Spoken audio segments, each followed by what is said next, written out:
I'm Nadine. Welcome to my book haul. How are you? I'm doing okay.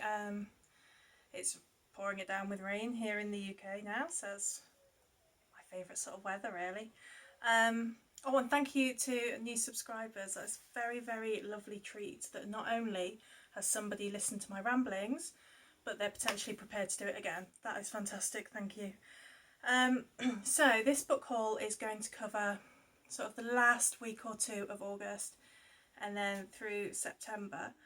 I've made the decision not to talk too much about ebooks for the simple reason I tend to not buy any for ages and then go absolutely mental and buy loads.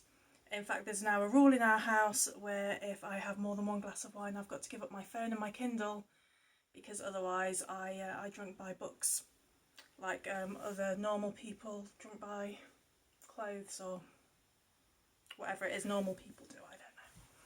Anyway, there are two ebooks that I'm going to mention first of all because I've just got these recently and I got them after watching Shawn the Book Maniac's Victober TBR. The first one is The Heir of Redclyffe by Caroline Yonge, maybe? I've left my notebook downstairs, which is really, really helpful. But I will link the book down below and I'll also link his TBR video. Can't remember too much about what it's about other than he said that he really, really enjoyed it when he read it. And it's massive actually, it's like 776 pages and it had really good star ratings when I checked it out. I think it follows the story of two cousins, one of which is about to get married, but something happens that casts his character in doubt. Either he's got a bad character or he's accused of having a bad character, and that kind of puts his future in jeopardy. I think that's what it's about. But you know, whatever it is about, if Shawn liked it, I trust his judgment, and it was free, so I like that price. The other one was The Gateless Barrier by Lucas Malet. I think that was what it was called. Just based purely on his reaction to when he was reading a little bit more about it, and the absolute horror when he discovered that it was potentially a ghost story. It was quite a funny reaction. However, I quite like a ghost story, especially this time of the year. It's like perfect for it, so I'll give that a go. Anyway, on to the physical books that I bought. So recently I read Cold Comfort Farm by Stella Gibbons, and it was one of those books, those like rare books that from the first page you know you're going to love it, and it didn't disappoint me throughout. It was an absolute delight from start to finish, and immediately as soon as the last page ended I ordered 3 more of her books. So the first one, Christmas at Cold Comfort Farm, fairly self-explanatory what it says on the tin, and it's a collection of short stories. I'm saving that for December. In fact, I've got a little bit of a nice treat thing planned for sort of end of November, December time with Christmas themed books, so you know, stay tuned for that. And then I got Here Be Dragons. This follows a 19-year-old girl called Nell who moves to London from Dorset and falls in with a chap called John Gaunt, who's a bit of a wayward kind of youth, and into the whole sort of bohemian lifestyle. So it's lots of like espresso bars and jazz clubs and all that kind of thing. And it's about Nell finding her way in the world, finding her own path, and you know, attaining her true independence. So I'm really looking forward to reading that. That sounds really interesting. And Westwood. This, just refresh my memory, I haven't read any of these yet. This is about a woman called Margaret, who is a sort of plain Jane type figure. Really bookish, probably boring. We're always depicted as being really boring, as bookish sort. And her pretty friend Hilda, I think it was, they meet this writer and Margaret becomes completely enamoured by him and sort of the society that he moves in. He becomes completely enamoured by Hilda and, you know, her looks, and she is completely bored by it all. So apparently it's quite a funny one, so I'm looking forward to that. If anybody else has read any Stella Gibbons and you've got recommendations of which ones to go for, let me know. I really love these covers as well, and the vintage red spines. I always like those. Next, I picked up Clive Barker's The Damnation game. I haven't read much Clive Barker. I've read 2 of his books in the past.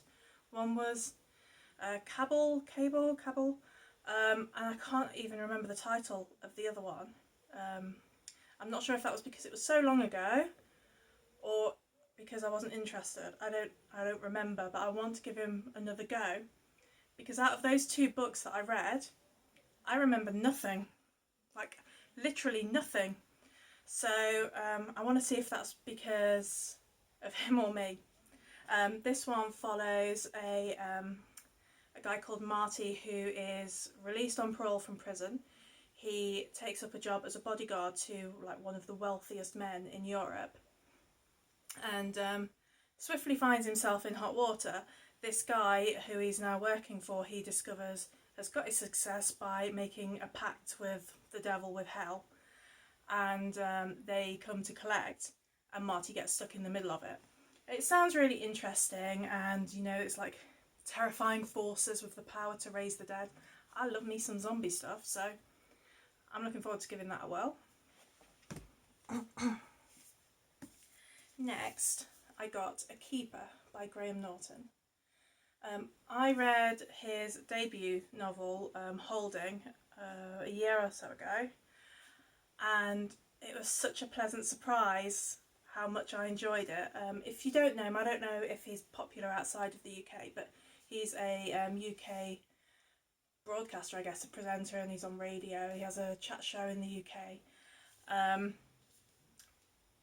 But yeah, Holding was really, really a lovely story. I say it was a lovely story. It's like one of those sort of quiet stories. So I've been looking forward to getting this one. I managed to get a signed copy. And it's about a woman who returns to Ireland following her mother's death. And I don't know, I don't really know what to tell you.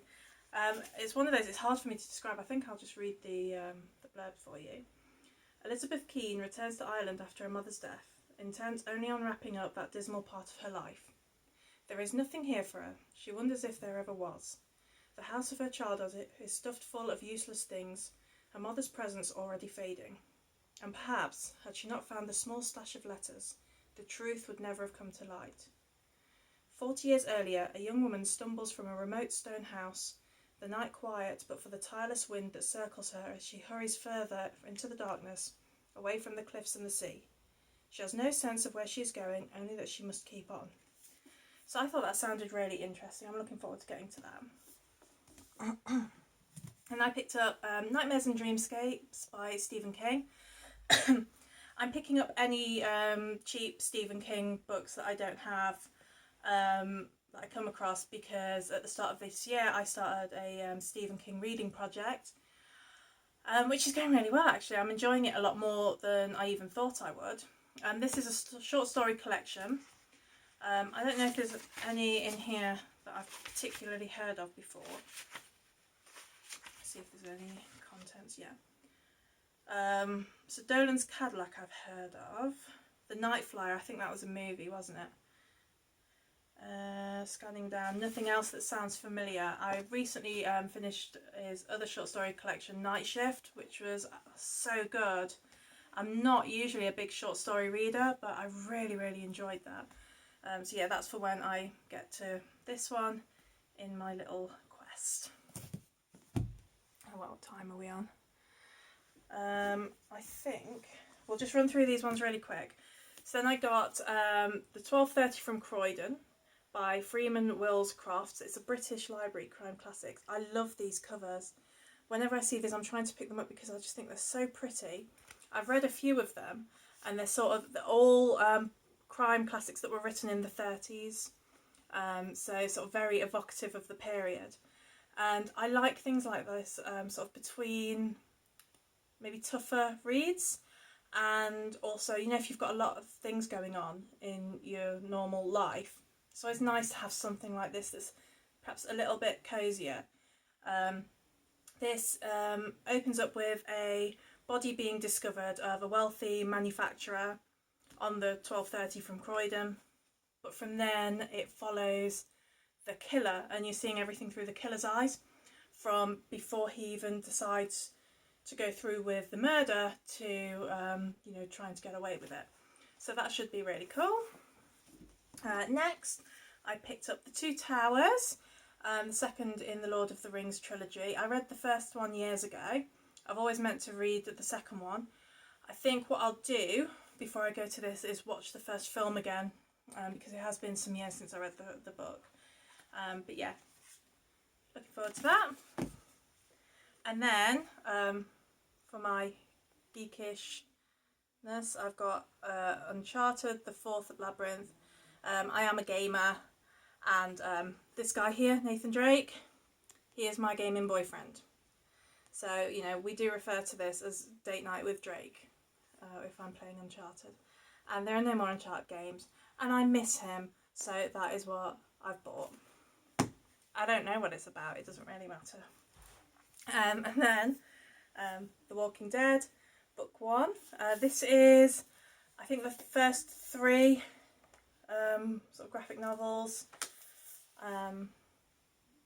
It's The Walking Dead, it's zombies. I'm really looking forward to the new season, so I wanted to pick this up. I've read this already, and it was really good. Lots of differences actually between the TV show and the comic. I'm really looking forward to seeing how those differences play out over time. And finally, I got Keith Baker, Lunenburg. This is about a police officer with the Halifax Regional Police. She works with violent crimes, and a Scottish reporter, journalist type guy. They are investigating some murders in Lunenburg, and it's all to do with like hidden secrets from the town and stuff like that. I'll be honest, I bought this because I am completely in love. It's an unrequited love, but it's love with Canada. It is unrequited. Canada doesn't even know I exist. I've never been.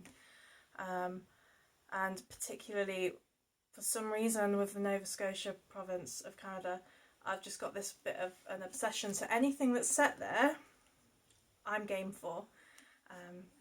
You know, it would cost me a bomb to go there, so I am travelling vicariously.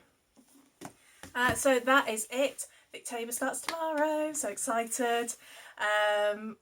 And thank you very, very, very much for watching and subscribing to me. You're all fantastic. Have a great night. Bye.